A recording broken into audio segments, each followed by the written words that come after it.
Google has given LG the task of creating the latest and greatest Nexus device yet. But does LG live up to the Nexus name? Hey, it's Joshua Vergara from Android Authority. What's going on, everybody?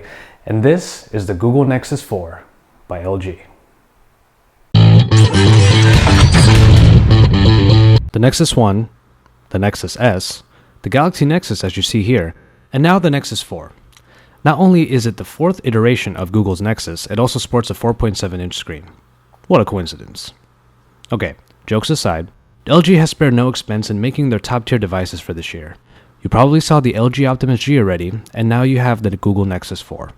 It has been difficult to get our hands on one, as they have been and are still sold out at the time of this taping. But we finally got our copy, and I've spent some time with it. The first thing you notice is that the Nexus 4, it looks very, very familiar. It looks a lot like its predecessor, the Galaxy Nexus. Some might call this blatant copying, but at a second glance, it is obvious that LG has thrown in its own vision of the Nexus. I have to say though, I mistook the Nexus 4 for my own Galaxy Nexus on more than a few occasions. The button layout is as expected. The power button is on the right, opposite the volume rockers you see here. Next to the volume buttons is a slot to insert a micro SIM card, which is accessible with an included tool. The tool pops out a tray for your SIM card, and it becomes a semi-permanent part of your phone once installed. The headphone jack is on the top this time, and the micro USB charging port on the bottom is flanked by what has become LG's device motif, 2 Torx screws. Like on the Optimus G, this is a nice addition to the overall look, but these Torx screws also mean that this phone isn't supposed to be opened. As such, the battery is built in and not replaceable. And, in an increasing trend with smartphones, the Nexus 4 comes with no memory expansion. Nexus is across the back with the 8-megapixel camera just above the N. The back panel is covered in Corning Gorilla Glass, which is an aesthetically welcome change from the plastic backs of previous devices. Underneath the back panel is LG's other unique infusion, a crystal reflection design that shows a block design at certain angles. Though you should try not to drop your phone anyway, you might want to take extra care of the Nexus 4. Being primarily made of glass means cracks and shatters are definitely possible. Even with Gorilla Glass, a number of users have reported that a good drop can still break these panels. Coming around to the front, another change from the Samsung Galaxy Nexus is the screen. Instead of it being curved, LG has put their true IPS display behind a flat panel. Because it is flat, the entire phone feels like a well-constructed block with curves around the corners. In the hand, the phone is easy to grip and handle. The true IPS display from the LG Optimus G makes a return in the Nexus 4, coupled with the Adreno 320 graphics processor, which makes the colors vivid, the text crisp, and the overall viewing experience an absolute joy. Capable of 1280 by 768 resolution at 320 ppi, LG has put one of the best displays found on any current phone on the Nexus 4. The Zero Gap technology seems to do the trick here, not just with display, but also with touch, as content slides right with my finger and navigation is a breeze.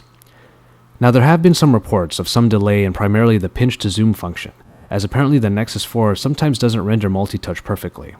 While I did find this to be the case in Chrome, I didn't quite have the same experience in the gallery. Supposedly this is a software issue and updates will fix the sensitivity, so Zero Gap and the screen are not solely at fault.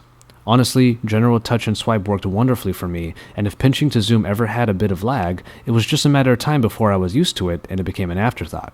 Far from a deal breaker in my opinion. Performance is top-notch. The same quad-core Snapdragon S4 Pro processor found in the Optimus G is in this Google device, and brings with it the same awesome power. 2GB of RAM allow for great multitasking and apps load quickly and smoothly. You can notice the difference with my Samsung Galaxy Nexus, as this game loaded up on the Nexus 4 well before it did. The animations and transitions of the newly updated Jelly Bean are rendered beautifully in the Nexus 4, and make the Android experience feel seamless. Benchmark tests put the Nexus 4 at the top of the rankings. Thankfully, a high-capacity battery on the Nexus 4 is capable of going through a typical day without running out of juice. A dedicated battery drain clocked in at about 7 hours. With general usage though, you should be able to get through a full day without having to worry about plugging it in.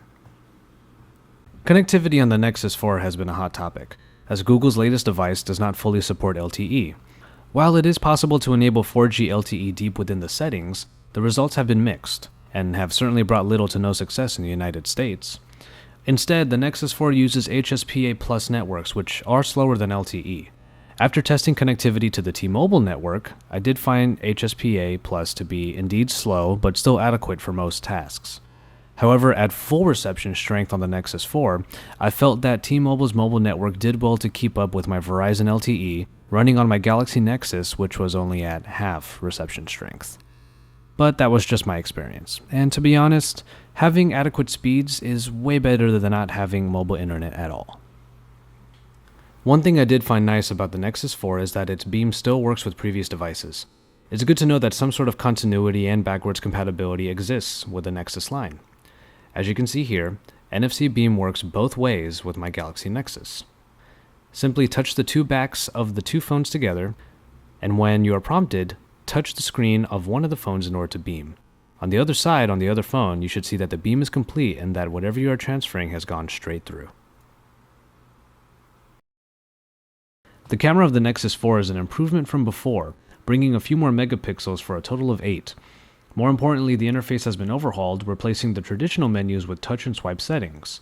This is a great way of controlling the camera that works well for touchscreen devices. The quality of the pictures is quite good, even slightly beating out the 13 megapixel beast of the LG Optimus G. Colors are rendered quite well, and this camera should be adequate for general shots.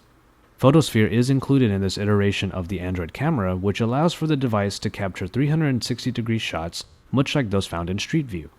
A blue dot makes it easy to find where to position the camera around the grid, but you do have to be a little careful and take things a little slow, or else the resulting image will have some jagged transitions. The camera may not be an extraordinary performer, but it is most definitely an improvement and just one part of an otherwise exemplary package. As this is a Nexus device, it is important to remember that this phone comes with the latest and greatest that Android has to offer. Just as important is the promise that these Nexus devices will receive updated operating systems before all others, and this is a big deal. New features bring new experiences.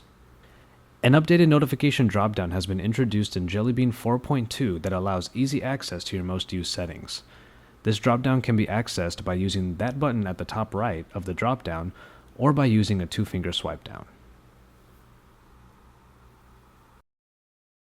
An updated keyboard brings gesture typing to Android, a feature usually found in replacement keyboard swipe. It is a useful addition that may or may not make you forget about your replacement keyboard. I do like how it shows you the word right above your finger though. The lock screen is improved as well. Widgets are now part of the lock screen and are displayed as separate pages. You have widgets to open up the camera, to see calendar entries, and even look at text messages or emails. These help make your important data easily accessible without having to unlock your phone.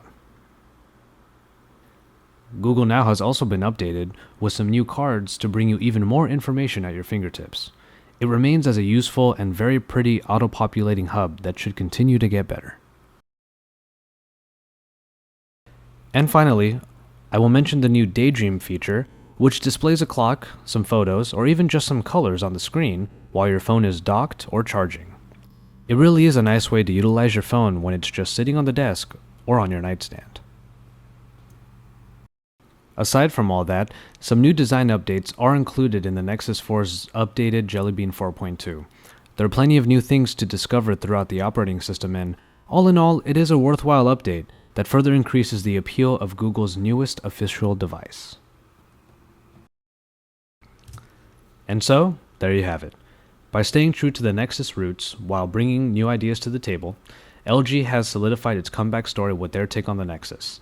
A quad-core processor, a beautiful screen, and a search giant's backing make this phone the one to beat. While not reportedly without its few flaws, the sum of its parts makes the Nexus 4 one of the prettiest, most powerful, and most important current devices. The specs should help the phone hold up for quite some time, while the software updates will keep it on the cutting edge. The Nexus 4 is out now for $299 at 8GB and $349 for the 16GB model unlocked. T-Mobile also has the phone on contract for $199. So, for my full written review, head on over to AndroidAuthority.com, your source for all things Android.